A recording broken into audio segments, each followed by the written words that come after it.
에베소서 2장 19절로 22절의 말씀입니다. 에베소서 2장 19절부터 22절 말씀을 같이 한 목소리로 합독합니다. 그러므로 이제부터 너희가 외인도 아니요 손도 아니요 오직 성도들과 동일한 시민이요 하나님의 권속이라. 너희는 사도들과 선지자들의 터 위에 세우심을 입은 자라. 그리스도 예수께서 친히 모퉁이 돌이 되셨느니라. 그의 안에서 건물마다 서로 연결하여 주 안에서 성전이 되어가고 너희도 성령 안에서 하나님의 거하실 처소가 되기 위하여 예수 안에서 함께 지어져 가느니라. 아멘. 말씀을 중심으로 해서 하나님의 거하실 처소이란 제목으로 말씀을 선포하겠습니다. 요즘 근래 최근에 들어서 교회가 꼭 있어야 될 필요가 있겠는가? 또는 요즘에 교회를 창립하게 되고 세우게 되면 무슨 또 교회를 또 세우느냐, 이런 비아냥을 들을 때가 많이 있습니다. 그래서 이 교회에 대한 심지어는 무용론, 굳이 교회란 것이 왜 필요하냐, 말도 많고 탈도 많는데 그냥 개별적으로 같은 가족이 믿으면 더 좋고 서로 혼자만 믿는다 할지라도 그냥 집에서 자기 신앙생활하면 되지 않겠느냐, 그런 말씀들을 하는 경우가 의외로 많이 있습니다. 그래서 이번 코로나를 거치면서 이제 그런 것들이 더 득세를 하게 됐고, 그래서 이 교회에 여러 가지로 부담이 되어지고 또 교회에 위기를 가져다주는 그런 어떤 말들이 많이 돕니다. 그럼 우리가 분명하게 우리 스스로부터가 지금 우리가 교회를 섬기고 있지만 우리들도 언젠가는 우리는 여기 있는 분들은 그러지 않을 거라는 그런 생각을 갖습니다만 혹여라도 사단에게 시험이 들어서 그래 맞아, 굳이 교회에 나가서 꼭 예배를 드리는 것과 내가 집에서 예배 드리는 것 무슨 차이가 있겠는가, 교회가 굳이 필요가 있겠는가, 만인의 제사장이고 다 누구든지 복음을 전할 수가 있는 것이고 기도할 수가 있는 시대인데, 그런 어떤 이 유혹을 받을 수도 있을 겁니다. 그래서 오늘 말씀을 통해서 교회가 왜 세워져야 되고 또 주님께서는 교회에 대해서 어떻게 말씀하시는지를 분명하게 깨닫고 오늘 말씀을 통해서 오히려 더 교회를 더 귀하게 여기고 교회를 더 소중히 여기는 그러한 은혜가 있기를 주의 이름으로 축원을 드립니다. 그럼 오늘 22절에 주님께서 이렇게 말씀합니다. 너희도 성령 안에서 하나님의 거하실 처소가 되기 위하여 예수 안에서 함께 지어져 가느니라. 아멘. 교회를 하나님의 거하실 처소, 이렇게 표현합니다. 하나님께서 머무르실 곳, 하나님께서 거하실 곳, 이 땅은 세상으로 부정합니다. 죄악되어 있습니다. 어디에도 하나님이 거하실 곳은 없습니다. 그러나 오직 하나님이 거하실 곳은 교회죠. 구약시대 같으면 온 세상이 죄악 가운데 쌓여 있습니다. 부정해서 하나님께서 임재하실 거룩한 장소는 없습니다. 거기에서 하나님께서 특별하게 명령하셔서 성막과 성전을 짓게 하시고 오직 하나님께서는 그 성막과 성전에 임재를 하셨습니다. 어두운 세상에, 죄악된 세상에 성막과 성전에 하나님께서 세상에 임하심으로 이 땅에 빛이 비춰졌고 이 땅에 하나님의 은혜가 임하게 된 줄로 믿습니다. 구약시대의 성막과 성전이 곧 오늘날은 교회입니다. 세상이 아무리 지륵같이 어둡고 죄악으로 가득 차 있어도 하나님께서 임재하실 것은 교회 외에는 없습니다. 어느 곳에도. 누가 교회를 비방하고 뭐라고 해도 교회 외에는 소망이 없습니다. 왜냐? 교회 외에는 세상에 주님께서 임하실 곳이 없기 때문입니다. 이 세상에 주님께서 오시지 않으면 세상은 소망은 없습니다. 오직 교회에만 주님께서 임하십니다. 누가 뭐라 할지라도. 그래서 교회는 이제 하나님의 거하실 처소가 되기 위해서 거룩해져야 됩니다. 교회가 거룩하지 못하면 하나님이 임재하실 이유가 없는 거죠. 그래서 교회가, 그럼 우리 교회는 하나님이 임재하실 처소가 되어 있느냐? 되어 있습니다. 확신을 가지고 말할 수가 있습니다. 왜냐? 우리가 모두가 예수 이름을 믿는 자들이고 예수의 피가 우리 교회에 있기 때문에 주님께서는 그 피를 보고 우리 가운데 임하시고 함께 하신 줄로 믿습니다. 그래서 하나님께서 임하시면 역사가 나타나는 거죠.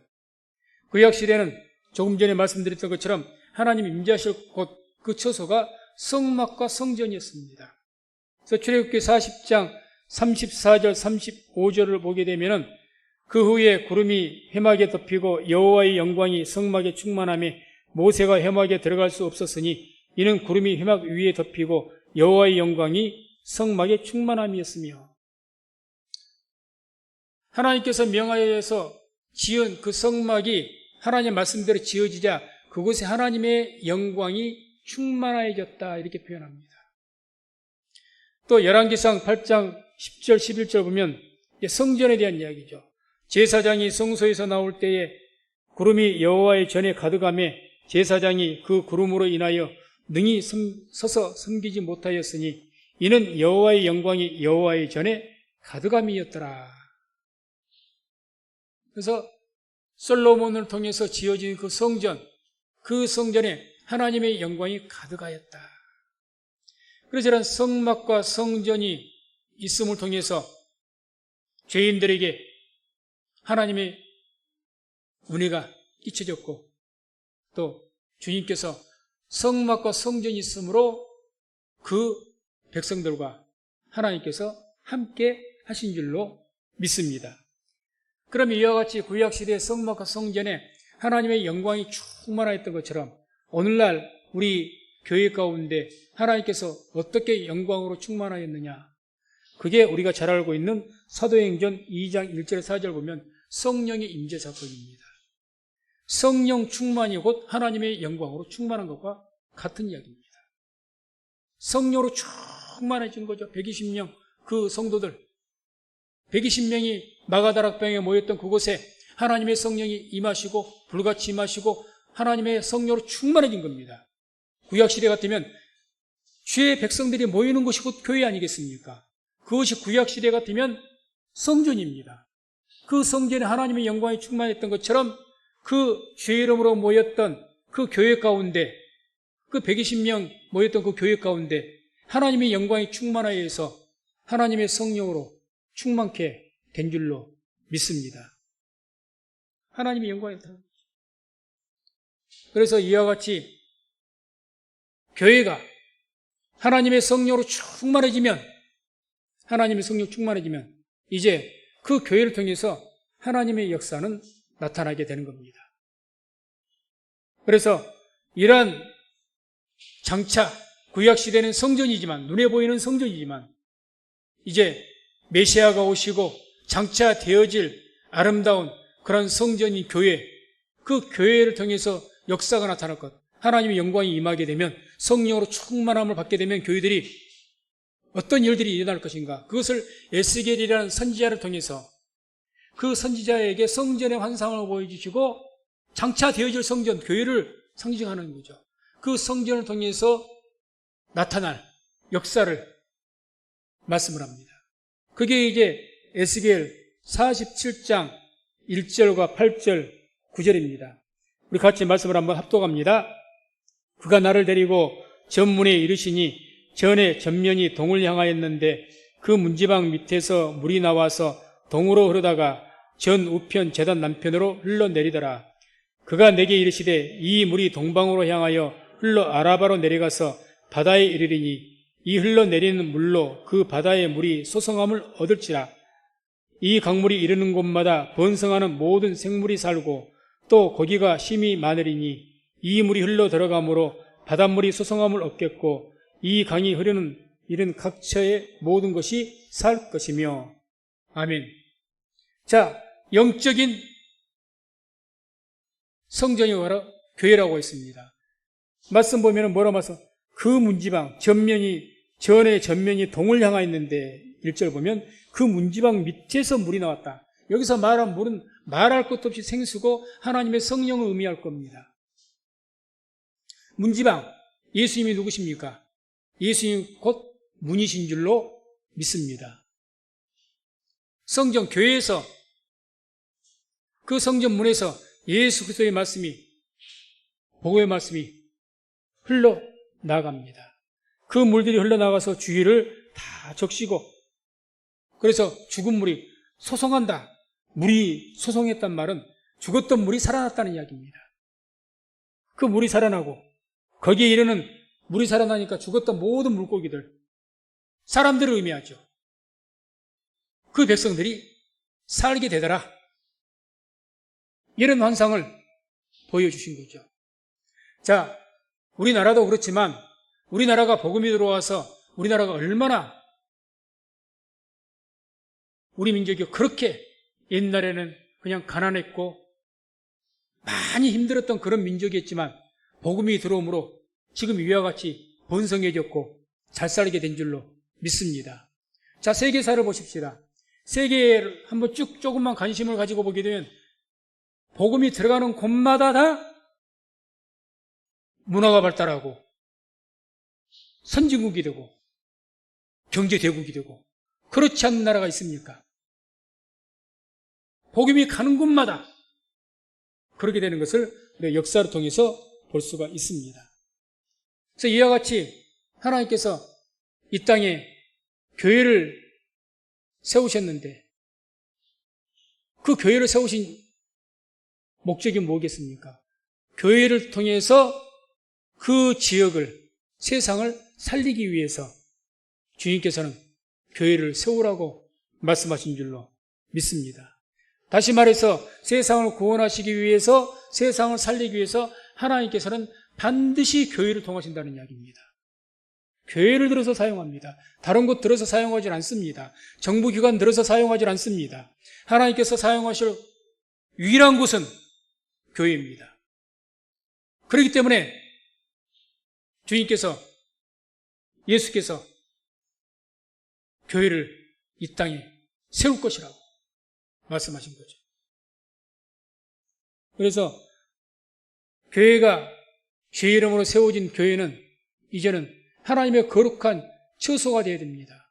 하나님의 임재가 있어야 되고 하나님의 영광으로 충만함이 있어야 됩니다. 그래야만 에스겔이 보았던 그 성전과 같이 그 교회의 문지방에서, 거기에서 주의 말씀들, 복음의 말씀들이 나와서 그 교회를 통해서 지역사회를 살리고 죽어가는 사람들을 살리는, 이 사회를 살리는 그러한 사명을 감당하게 될 줄로 믿습니다. 그래서 우리는 어떻게 해야 되느냐? 우리 성민교회는 하나님의 거하실 처소가 되어져야 됩니다. 모든 교회는 그것을 목적으로 삼아야 됩니다. 하나님이 임재하시고 하나님의 영으로 충만한 교회, 그것을 바라보고 나가야 될 것입니다. 그리고 그렇게 되기 위해서, 하나님 거하실 처소가 되기 위해서 오늘 본문 말씀에서 4가지 정도의 그 조건을 말씀합니다. 쉽게 말하면 하나님께서 그 교회에 거하시려면 하나님이 임재하시고 하나님의 영광으로 충만하여서 그런 하나님의 역사를 나타나게 하기 위해서는 어떤 조건들이 있어야 되느냐? 4가지가 나오는데 그 중에 3가지는 이미 주님께서 이루어 주셨습니다. 딱 한 가지가 이제 우리가 해야 될 일인데, 먼저 그 4가지 중에서 첫 번째로 보게 되면, 교회라는 것은 먼저 누가 모이는 곳이 교회입니까? 교회가 뭡니까? 에클레시아라고 그러죠. 에클레시아라는 그 말은 무슨 뜻이죠? 세상 밖으로 소집되어진 무리, 이런 뜻입니다. 그 뜻은. 그러니까 세상 속에 있지 않고 거기에서 밖으로 하나님께서 불러서 밖으로 불러져서 모여진 어떤 공동체, 무리, 그게 곧 교회죠.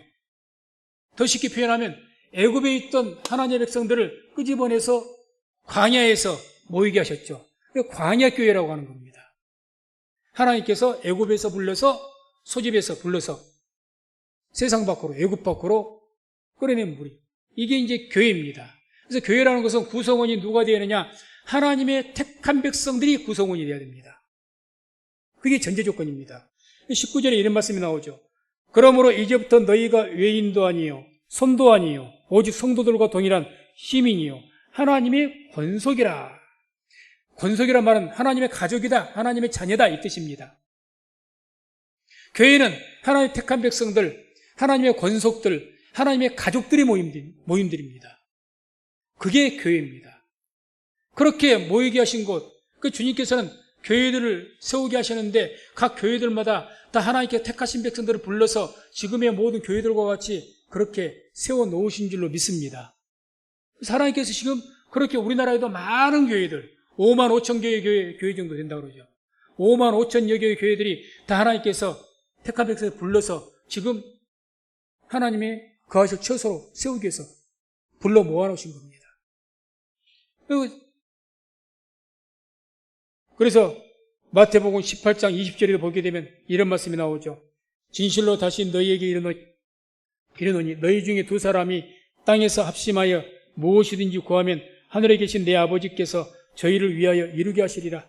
두세 사람이 내 이름으로 모인 곳에는 나도 그들 중에 있느니라. 아멘. 주께서 부르시는 하나님의 택한 백성들의 그 모임이 두세 명이 됐든지 20, 30명이 되었든지 200-300명이 되었든지 2000명, 3000명이 되었든지 주 이름으로 모이는 백성들 가운데는 하나님께서도 함께 있겠다고 말씀하신 겁니다. 하나님은 거하실 처소가 된다는 얘기죠. 두 번째로 하나님의 거하실 처소가 되기 위해서는 20절에 보면 이런 말씀이 나옵니다. 너희는 사도들과 선지자들의 터 위에 세우심을 입은 자라. 그리스도 예수께서 친히 모퉁이 돌이 되셨느니라. 사도들과 선지자들의 터 위에 세우심을 너희는 입은 자들이다. 그러면 사도들과 선지자들의 터 위라는 것이 무엇을 말씀하는 것이냐? 사도들과 선지자들이 주의 예수를 믿는 그 믿음을 통해서 그 복음을 뿌리면서 그 신앙을 지키면서 살아갔던 그 터를 쉽게 말합니다. 그 신앙의 삶의 터, 그들이 복음을 뿌렸던 터. 더 정확하게 말하면 마태복음 16장 18절 말씀하신 것처럼 또 내가 내게 이르노니 너는 베드로라. 내가 이 반석 위에 내 교회를 세우리니 음부의 권세가 이기지 못하리라. 이 반석이 뭘 말씀합니까? 베드로의 신앙 고백을 말씀한다고 말씀을 드렸습니다. 우리 개신교는 이 반석을 공통적으로 베드로가 고백했던 신앙 고백으로 말씀합니다. 신앙 고백, 그 복음, 그 신앙 고백 위에 교회를 세우신다는 거죠. 그러니까 사도들과 선지자들의 터도 뭘 말씀한 겁니까? 사도들과 선지자, 옛날 초대교회 시대에는 선지자들도 있었습니다. 지금 시대에는 없어졌지만 그 시대에 있었어요. 그래서 사도들과 그 선지자들이 예수를 믿고 그 신앙 고백을 하면서 살아왔던 그 터 위에 당연한 거죠. 교회는 어디에 세워져야 됩니까? 복음의 터 위에 세워져야 됩니다. 복음의 터 위에 세워, 그게 교회이죠. 뭐 세상 권세로 세워진 것이, 돈으로 세워진 것이 교회입니까? 아닙니다. 복음의 터 위에 세워져야 됩니다. 그래서 우리가 예배를 드릴 때마다 오늘도 사도신경을 고백했지만 그게 옛날 사도들의 신앙의 고백들이에요. 그런 신앙의 터 위에 세워져야 됩니다.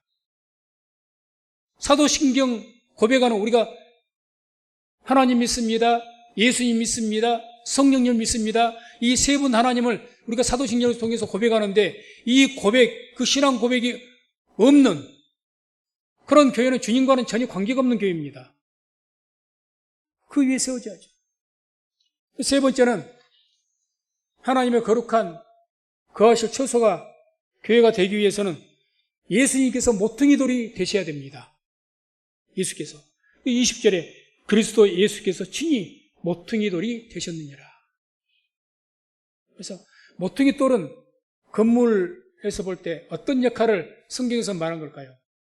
모퉁이 돌이 머릿돌이라고도 하는데 그 모퉁이 돌을 통해서 이 돌을 통해서 양쪽 벽이 그 모퉁이 돌을 기준으로 해서 딱 붙입니다. 연결을 한다는 거죠. 각 모서리마다. 모퉁이 돌 각 모서리마다, 사각형이면 사각 모서리마다 있으니까. 그래서 양쪽 벽을 연결을 해줍니다. 이게 모퉁이 돌입니다. 그래서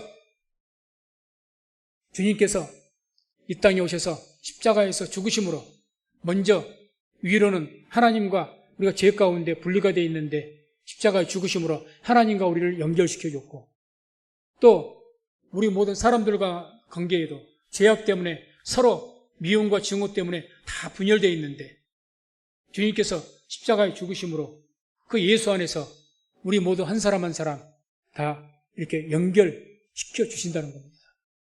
그렇게 해서 교회 성도들이 예수님이 모퉁이 돌이 되셔가지고 서로 성도들마다 연결이 돼야 된다. 연결시켜. 그렇게 돼야 되죠. 그렇게 되지 않으면 연결되지 않습니다.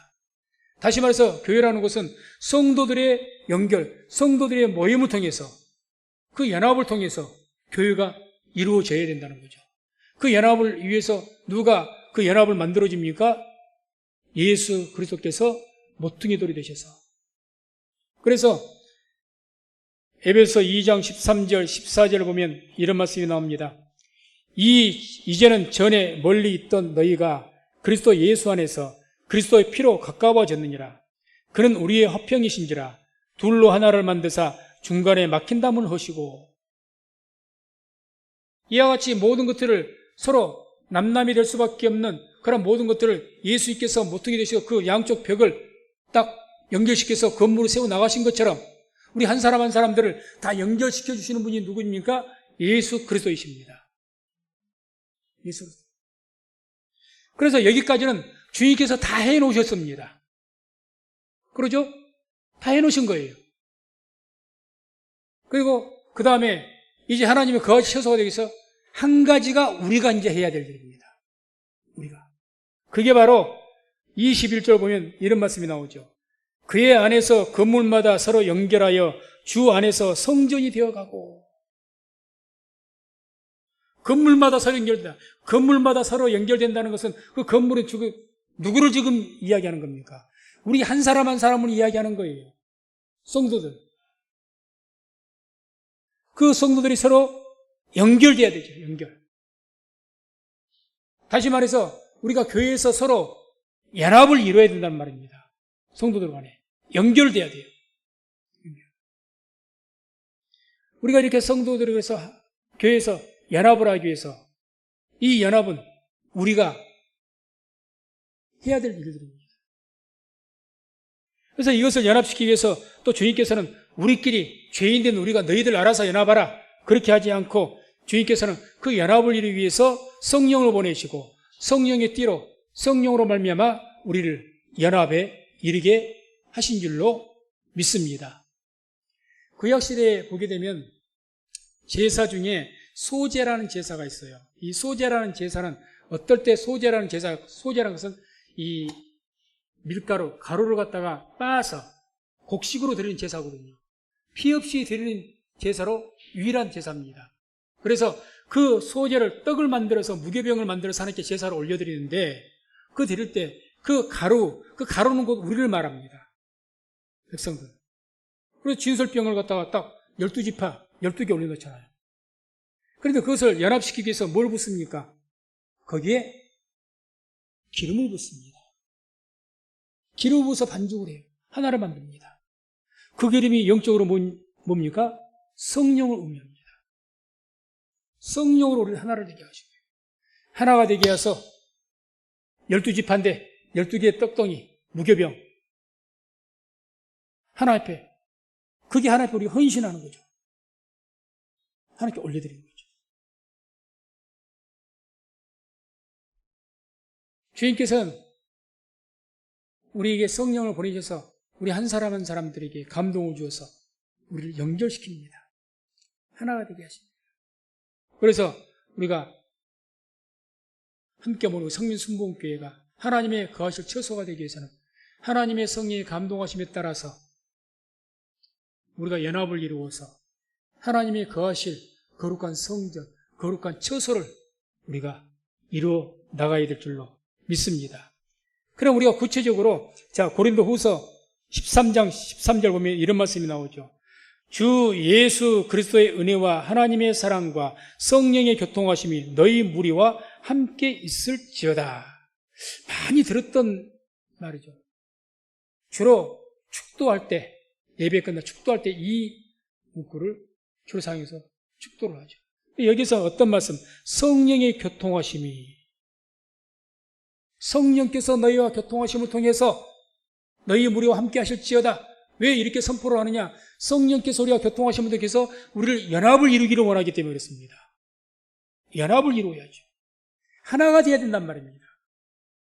예수님께서 십자가에 가시기 전에 간절하게 하나님께 기도했던 것 중에 한 가지 뭡니까? 주여, 우리가 하나 된 것처럼, 성부, 성자, 성령께서 하나 되신 것처럼 저희도 하나가 되게 하옵소서. 우리는 죄인들이라 각기 개성들이 강하고요, 죄인들이라 성령의 도우심 없이는 결코 하나가 되지 못합니다. 하나 되지 못해요. 또 다른 목적으로 하나가 임시되었다 할지라도 반드시 깨어집니다. 그래서 교회는 다른 인간적인 목적이나 다른 어떤 것들, 우리가 뭐 세일 모임을 한다, 뭔 모임을 한다, 그것이 단지 우리가 뭐 취미를 즐기기 위해서, 우리가 좋아하는 걸 즐기기 위한 친목 단체 모임으로 보면 반드시 깨어집니다. 교회는 그런 모임으로 모여서도 안 되는 것이고, 오직 하나님의 성령으로, 하나님의 성령의 감동으로 하나가 되어질 때, 그때 교회가 온전케 되어지고 하나님의 거하실 만한 그런 처소가 될 줄로 믿습니다. 그래서 시편 133편 1절에서 3절을 보면 말씀을 한번 합독합니다. 형제가 연합하여 동거함이 어찌 그리 선하고 아름다운고, 머리에 있는 보배로운 기름이 수염 곧 아론의 수염이 흘러서 그 어깨까지 내림 같고, 헐몬의 이슬이 시온의 산들에 내림 같도다. 거기서 여호와께서 복을 명하셨나니 곧 영생이로다. 아멘. 이 말씀에 시편 103 앞에 뭐라고 가로에서 성경 보면 써져 있느냐? 성전에 올라가는 노래, 이렇게 써져 있거든요. 다시 말해서 이 시를 어떤 감동으로 기록하게 된 시냐? 어떤 절기 때였던 것 같습니다. 6월절이었든지 절기 때마다 이스라엘 백성들 성막으로 싹 모이죠. 성전으로 제사를 드려야 되니까, 그 절기를 지켜야 되니까 그 12지파가 전부 모여서 성전을 중심으로 이곳 동서남북에 천막을 치는 거예요. 왜? 최소한 일주일 이상은 머물러야 되니까, 절기를 지키려면. 그 성전을 중심으로 해서 동서남북 사방으로 모여있는 이스라엘 백성들, 이 모습을 보고 지금 축복 기도한 겁니다. 하나님의 감동. 그래서 뭐라? 형제가 연합하여 동거하며 어찌리 선하고 아름다워. 이스라엘 12지파들, 각 지파들마다 개성이 강하거든요. 강합니다. 자기들끼리도 잘 싸웁니다. 그런데 어떨 때 하나가 됩니까? 이런 절기 때. 성전을 중심으로 했을 때 하나가 되더라고요. 하나가 돼. 그렇게 해서 하나가 되니까 그 연합하는, 성전을 중심으로 해서 하나가 되어지는 그 연합의 모습에 하나님께서 기뻐하셔서 복을 명하시고 영생을 선포하신 줄로 믿습니다. 하나님의 택한 백성들, 거룩한 성도들의 연합, 이 교회, 그 교회는 하나님께서 대단히 기뻐하시고 그 교회에 하나님께서 복을 명하실 줄로 믿습니다. 그렇기 때문에 이와 같이 교회는 언제 하나님께서 기뻐하시면 하나님의 영광이 충만해지고 교회 안에서 성령이 충만해지느냐? 우리가 연합을 이루게 될 때 가장 기뻐하십니다. 연합을 이룰 때, 하나가 될 때, 그 말이죠. 하나가 될 때. 성령께서 임재해 계시는데, 하나님께서 임재해 계시는데 자꾸 분열이 일어나면 그걸 하나님께서 기뻐하시겠습니까? 기뻐하지 않습니다. 하나가 될 때, 하나가 될 때. 우리 성도님들, 자녀들이 모여서, 명절마다 모여서 화목하게 형제들이 하나가 될 때 기쁘지. 큰 놈 싸우고 작은 놈 싸우고 그렇게 싸웠을 때 기쁩니까? 안 기쁩니다. 그런 자리는 부모가 가기기를 싫을 거예요. 너희들끼리 싸우지나 마라. 그렇게 말하겠죠.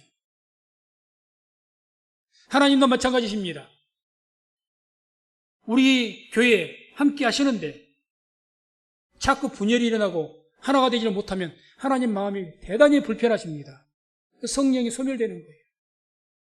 다시 말해서 하나님의 영광이 충만하지 못합니다. 성령으로 충만하지 못합니다. 교회가. 그러니 자연스럽게 하나님의 능력을 나타내지 못하고 빛을 발하지 못하는 겁니다. 그래서 우리는 어떻게 되었든지 우리 자신들을 십자가에 못 박고 교회가 하나가 되기 위해서 힘써야 될 줄로 믿습니다. 그러면 이와 같이 정말 우리 모든 세계의 모든 교회가 부러워하고 바라는 완벽하게 하나가 되었던 교회, 그게 바로 초대교회 아닙니까? 그 교회가 어떻게 해서 연합을 이루었는가? 사도행전 2장 42절 보면 이런 말씀이 나옵니다.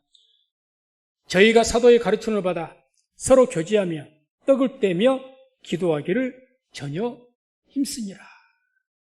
자, 교회가 먼저 연합을 이루려면 이 초대교회 당시에는 목회자가 사도들이니까 그 사도를 통해서 가르침을 받은 겁니다. 가르침을 받았다는 것이 중요합니다. 사도들이 하나님의 말씀을 가르치면서 성경만 줄줄 읽어주고 자기의 말은 하나도 안 했을까요? 그렇지 않을 겁니다. 우리가 성경에서 보다시피 다 사도들도 성령 충만, 스데반 집사도 그러했고 베드로도 그러했고 사도 바울도 그러했고 설교를 할 때 말씀을 전할 때 어떻게 말씀을 전합니까? 구약 성경을 인용해서 자기의 신앙으로 만들어서 백성들에게 선포했습니다. 오늘날 주의 종들도 마찬가지입니다. 성경 말씀을 통해서 하나님 말씀으로 듣고 기도하고 성령의 감동으로 그리고 그 말씀을 전해주기 위해서 어떤 준비된 말씀으로 전한다는 이야기죠. 그냥 성경을 그냥 읽어주지만은 안다는 이야기입니다. 설명해주고 이해시킬 수 있도록 하고 그런 말씀들을 받아들이는 거죠. 받는 것. 교회가 연합하기 위해서는 하나님께서 교회에 또 그 교회 종으로 세운 그 주의 종들을 통해서 선포되어진 말씀을 받아들였을 때 수용하면서 아멘하면서 따르고 받아들였을 때 교회는 하나가 되는 겁니다. 하나가 되죠. 그래서 말씀을 받는 것이 중요한 거죠. 그러면서 그 말씀을 통해서 교제하며 서로 교제하고 떡을 떼며 기도에 힘썼다. 말씀이 없는 교제와 말씀이 없는 기도는 문제가 많습니다. 말씀이 있어야 되는 거죠. 말씀 없는 교제, 그냥 침묵 다침입니다. 하나님은 공동체 아닙니다. 말씀이 없는 기도, 하나님과는 관계가 없는 기도입니다. 정욕적인 기도입니다. 그래서 교회라는 것은 하나님의 말씀을 듣고 하나님을 예비하며 기도하는 것이 교회인데 그렇게 주의 성도들과 교제하며 또 떡을 떼며 기도하는 것이 하나님 보시기 아름다운 그런 모습이 되기 위해서는 말씀을 받았을 때 그래서 그 말씀을 통해서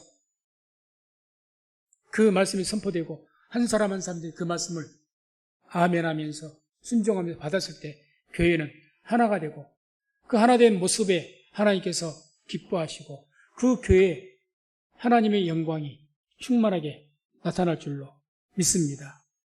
그래서 또 사도행전 2장 46절에 이런 말씀이 나옵니다. 날마다 마음을 같이하여 성전에 모이기를 힘쓰고 성전에 모이기를 힘썼다. 자, 아까 말씀을 받고 서로 교제하며 기도에 힘썼다. 이것이 되기 위해서는 뭐가 되어야 됩니까? 모여야죠. 모임이 없으면 됩니까? 안 모여도 되는 겁니까? 그래서 모이기에 힘을 썼다 이렇게 표현합니다. 초대교회 당시에도 모이기에 어려운, 힘썼다는 말은 그 전제가 뭘 이야기하는 거죠? 모이는 것이 쉽지는 않았다. 그것이 전제됐기 때문에 모이기에 힘썼다는 거예요. 우리가 잘 아는 것처럼 초대교회 때 어떤 어려움들이 있었습니까? 예수 믿는 사람들 잡아 가뒀습니다. 감옥에 갔습니다. 심지어는 죽였습니다. 그러니 모이는 것이 쉽겠습니까? 잡히면 죽을 판인데, 최소한 감옥에 갈 판인데, 죽도록 매를 맞거나 아니면 죽든지, 그게 당시의 상황 아닙니까? 모이기 쉬웠나요? 오늘날 우리가 코로나 시국에 모이는 것처럼 모이기 쉽습니까? 위험이 도사리고 있죠. 감염의 위험, 여러 가지 위험들이 있죠. 그럼에도 불구하고 모이기 힘쓴 이유는 왜 모이기 힘썼을까요? 바로 그거죠. 말씀을 받고 서로 교제하면서 기도에 힘쓰기 위해서 함께. 그래서 이와 같이 어려운 상황 속에서도 주의 이름으로 모이기에 힘썼던 그 초대교회에 하나님의 성령의 충만한 역사가 나타나고 능력이 나타난 줄로 믿습니다. 그래서 우리가 주의 이름으로 모일 때 하나님의 역사는 나타납니다. 이것 한 가지를 꼭 기억하시기 바랍니다. 교회는 단순히 사람들의 모임의 집단이 아닙니다. 사람들이 많다고 해서 교회에 큰 능력이 나타나는 것도 아닙니다. 초대교회 연구를 했던 유적을 발굴하면서 전문 그 고고학자였던 토트라는 분이 있습니다. 이 토트라는 분이 책을 써서 그래서 지금의 터키요. 그 터키 소아시아치요. 거기에 소위 말하는 우리 계시록에 나오는 7교회가 거기에 다 있어요. 에베소 교회, 갈라디아 교회 뭐 그런 교회들 다 있습니다. 중요한 교회들이. 그 교회의 그 터를 발굴했습니다. 찾았어요. 다 찾은 것은 아니지만. 그래서 그 토트란 분이 그 책에다 뭐라고 썼느냐.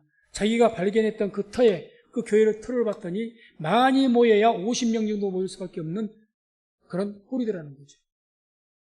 그렇게 크질 않더라는 겁니다.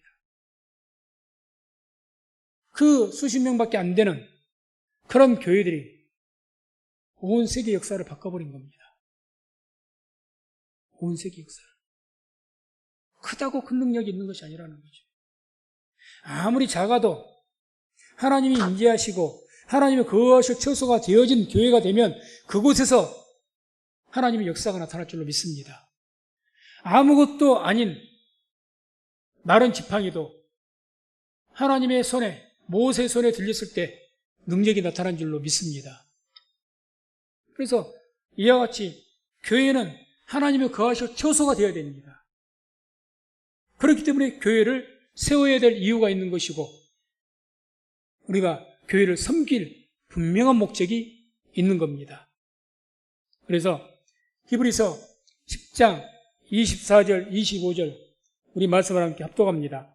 서로 돌아보아 사랑과 선행을 격려하며 모이기를 패하는 어떤 사람들의 습관과 같이 하지 말고 오직 권하여 그날이 가까움을 볼수록 더욱 그리하자. 아멘. 서로 돌아보아서 사랑과 선행을 격려하라. 모이기를 패하는 어떤 사람들, 왜 모이기를 패할까요? 분명한 이유죠. 모이기 힘드니까. 모이기 힘드니까. 그러지 말아라. 그래서 모이기 힘쓰라는 거죠. 그날이 가까움을 볼수록. 교회가 모이는 것은 굉장히 중요한, 우리가 하나님을 섬기는데 잘 모여주는 것보다 더 귀한 섬김은 없습니다. 가장 중요한 것이 잘 모여주는 겁니다. 잘 모여주는 거예요. 하나님께서 가장 그걸 바라십니다. 가장 바라요. 그렇게 잘 모이는 교회에 하나님의 영광이 나타나는 겁니다. 잘 모이는 게. 잘 모이는 것이 교회의 힘이 됩니다. 능력이 됩니다. 그래서 우리 성민순복음교회가 우리가 모이는데 하나님을 예배에 함께 모이고 함께 말씀 듣고 기도하며 찬양하며 예배드리는데 다 각기의 상황이 있을 겁니다. 그러나 이런 모임들 부득이한 상황이 아니라면 힘써 모이시기를 주의 이름으로 부탁을 드립니다. 힘써 모이십시오. 힘쓰란 말은 이건 그냥 가볍게 여기지 마시고 힘써 모이십시오. 하나님 앞에 헌금으로 섬기는 것도 여러 가지로 섬기는 것도 중요하지만 가장 중요한 것은 내가 하나님의 예배에 동참하는 겁니다. 모이는 거죠. 그래야 내가 모였을 때 나도 살고 내가 모여줌으로 다른 분들도 살아나는 거죠. 내가 모이지 않으면 내 영도 죽고 다른 사람들도 실망해서 상심해서 그 사람도 죽고. 그래서 오직 2022년 안에 이 안에는 우리가 무엇보다도 이와 같이 모이기에 힘을 써서 모이는 것이 가장 귀하고 하나님께서 잘 모였을 때 연합했을 때 기뻐하시는 겁니다.